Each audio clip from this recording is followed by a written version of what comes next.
She said, I'm taking a solo trip to find myself.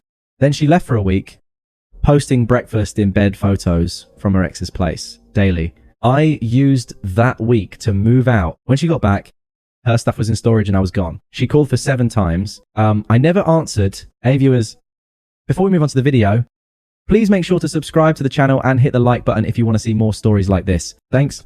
The realization didn't hit me like a lightning bolt. It was more like a slow freezing drip of water down the back of my neck. It was 1100 p.m.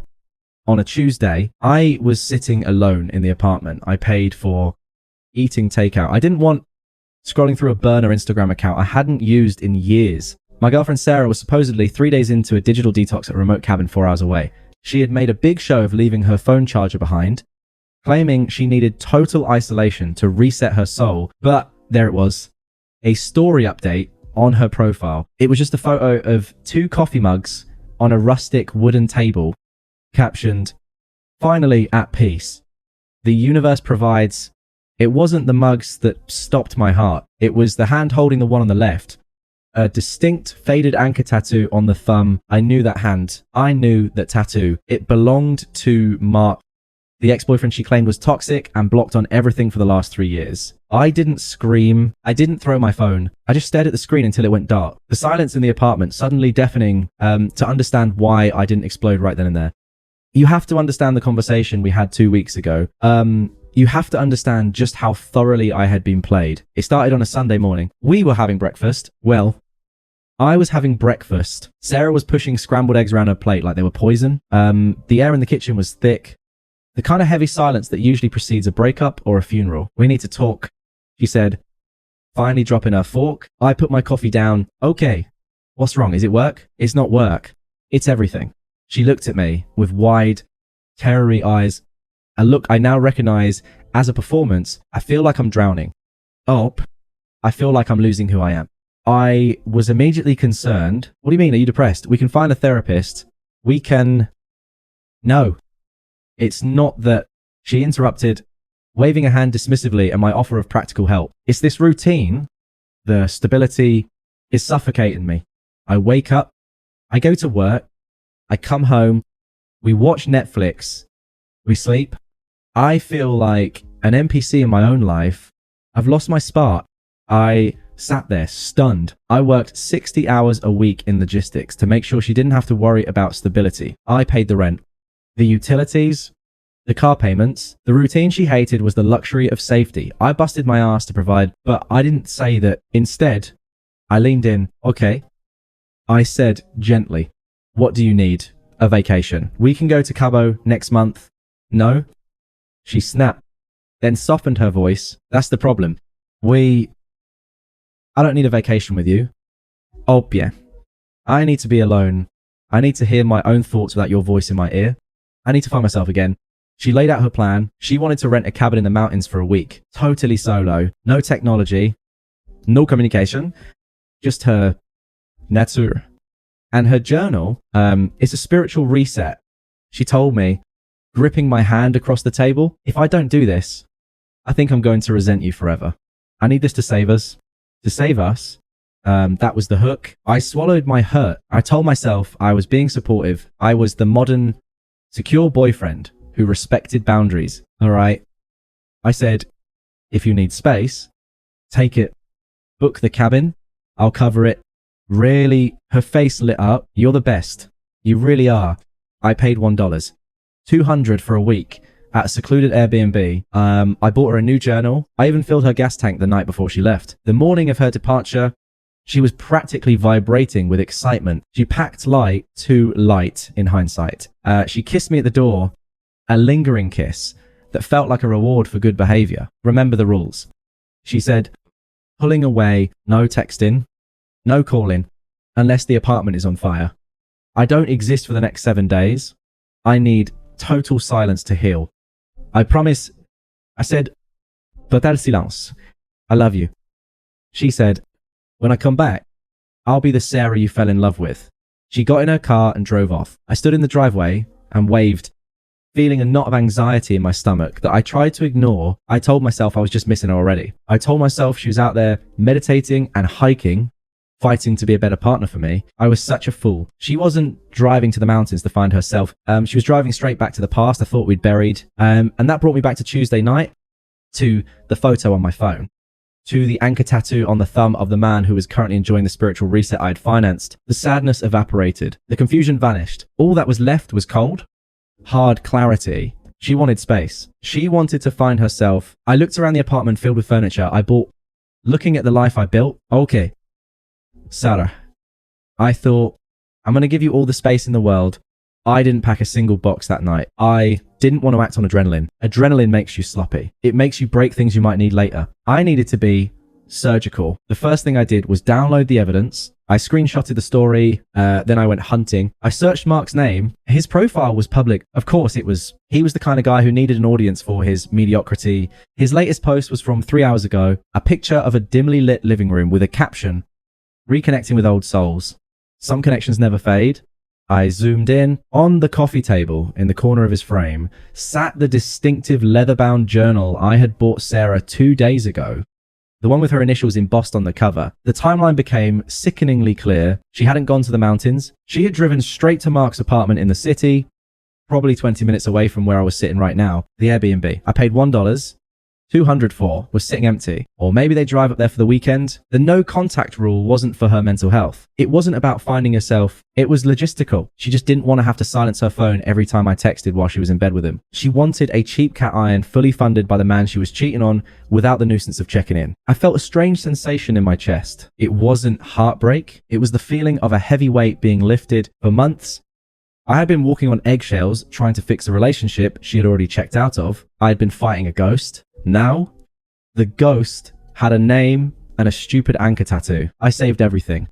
The photos, the timestamps, the text where she promised she was going off the grid. I backed them up to the cloud and a hard drive. Then I looked at the calendar. It was Tuesday night. She wasn't due back until Sunday afternoon. I had 4 full days. I slept like a baby that night. It's amazing how well you sleep when you stop worrying about saving something that's already dead. Wednesday morning, I called out of work. I told my boss I had a family emergency. In a way, I did. My family, me, was in crisis management mode. My first call was to the leasing office. The lease was in both our names, but I paid the rent. I explained the situation briefly. I'm moving out immediately.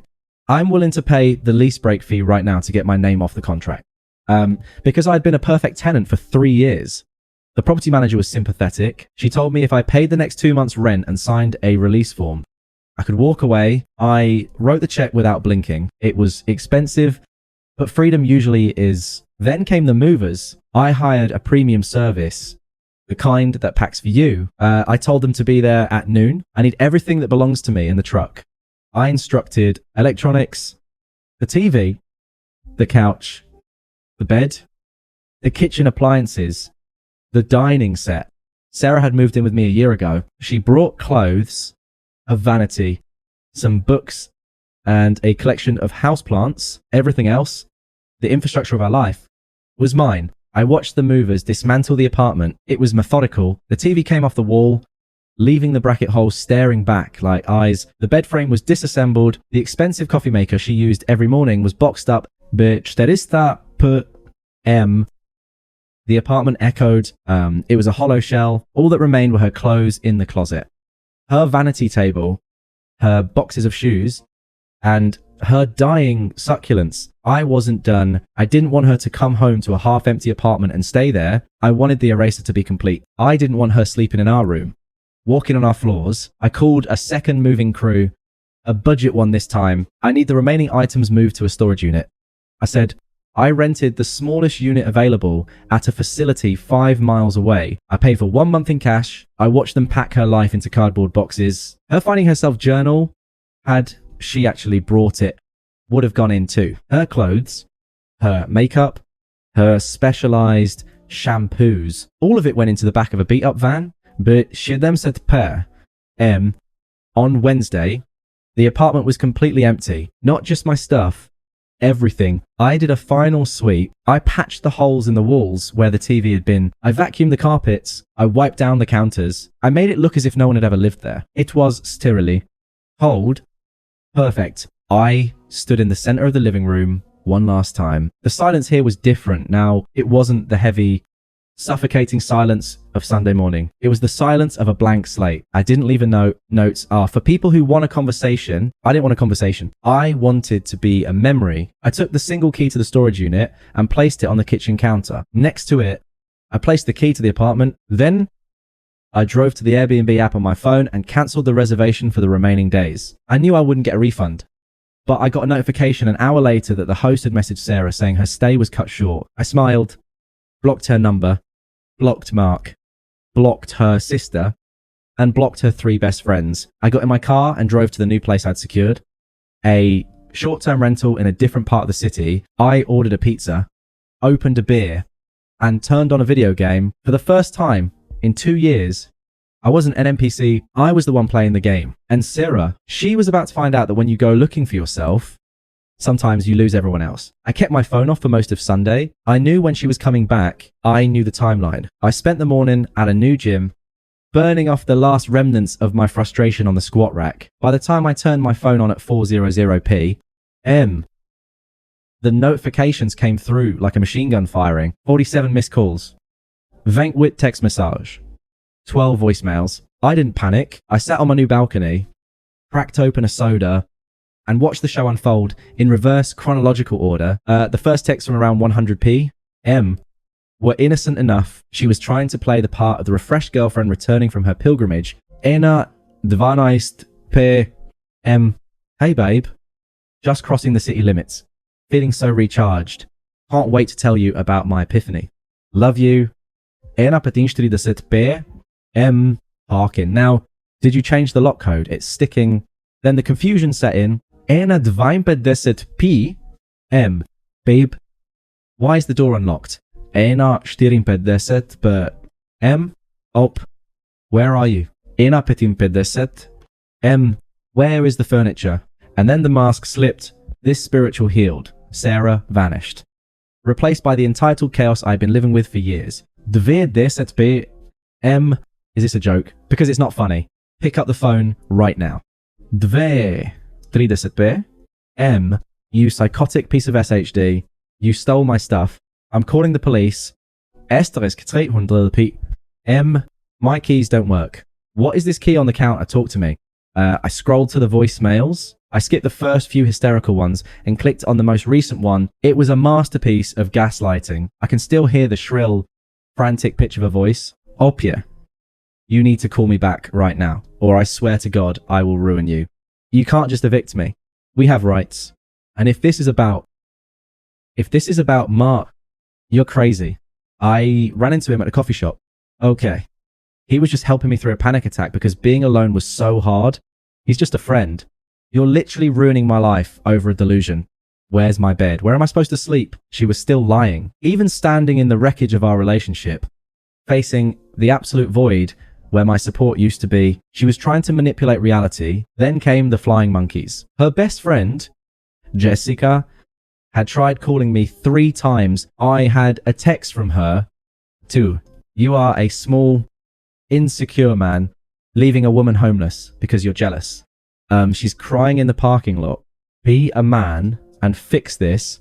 I didn't reply to Jessica. I didn't reply to Sarah's sister. I opened a chat window with Sarah. I didn't type a paragraph. I didn't explain my feelings. I didn't ask why or tell her how much she hurt me. I attached 3 images. Image 1, the screenshot of her Instagram story with the coffee mugs. Image 2, a zoomed in crop of Mark's distinctive anchor tattoo holding the mug. Image 3, a screenshot of Mark's post from the same hour showing her journal on his table. Then I typed my only message. I hope you found yourself because you certainly found Mark. Your belongings are at storage facility address unit 402. The code is 1234. The rent is paid for 30 days. After that, it's your problem. Do not contact me again. I hit send. I watched the read receipt appear instantly. Then the typing bubble appeared. It danced for a long time. Then it disappeared. Then it appeared again. I didn't wait to see what lie she was concocting. I blocked her number again. I blocked Jessica. I turned my phone back off. The silence that followed wasn't empty. It was victorious. It has been 6 months, since that Sunday. You might be wondering about the love story between Sarah and Mark. You might think she just moved in with him and lived happily ever after in their toxicity. But that's the thing about guys like Mark. They don't want a girlfriend who comes with baggage, drama, and a storage unit full of boxes. They want a fun week while the boyfriend pays the bills. I heard through a mutual friend who I haven't blocked that Mark didn't let her move in. He told her his place was too small and he wasn't ready for that kind of intensity. She ended up couch surfing at Jessica's for 2 weeks before they had a massive falling out. Turns out Sarah is a terrible house guest when she's not being subsidized. She had to move back in with her parents in a town 2 hours away. The same parents she spent years complaining about. The last I heard, she was working a receptionist job. She thought she was too creative for trying to save up for a deposit on an apartment she can't afford. As for me, I got promoted. It turns out when you're not spending your mental energy managing a partner's constant existential crisis, you have a lot of focus for your career. I used the money I saved from not paying for her spiritual resets to actually travel. I went to Japan solo. I didn't post about finding myself. I just ate sushi, climbed mountains, and enjoyed the quiet. I'm dating again. Duel. Her name is Eleanor. On our second date, she insisted on splitting the bill. When I told her about my job, she didn't call me boring. She asked questions. It's early, but it's easy. It's respectful. I ran into Sarah once. It was last week. I was at a high-end grocery store picking up steaks for a dinner. I was cooking for Elena. I turned the corner of the wine aisle and there she was. She looked tired. The spark she was so desperate to find seemed to have burned out. She was wearing sweatpants, holding a basket with a frozen pizza and a cheap bottle of wine. She saw me. Her eyes widened. She scanned me from my new jacket to the expensive wine in my hand. She looked at the card, seeing the evidence of a life that was thriving without her. "Oh, Pierre?" She breathed. She took a step forward, a flicker of that old entitlement rising in her eyes. She opened her mouth, probably to launch into an apology or a story or a plea. I've been thinking about you. Mark was a mistake. I was just lost. I didn't stop. I didn't frown. I didn't smile. I looked at her with the polite, distant recognition you give to a cashier. You vaguely remember from a store you stopped visiting years ago. Excuse me, I said, stepping around her to grab a bottle of Cabernet. Up. Please. She stammered, her voice cracking. Can we just talk? Even for 5 minutes, I paused and turned to her. I didn't see the woman I loved. I didn't see the villain who betrayed me. I just saw a stranger who was blocking the aisle. I don't think so. I said, my voice was calm, steady. I have dinner waiting. I walked to the checkout line and didn't look back. I didn't need to. She was part of a chapter I had already finished writing, and I was too busy enjoying the rest of the book. Thanks for watching. Make sure to subscribe to the channel and hit the like button. What do you think about this story? Share it in the comments.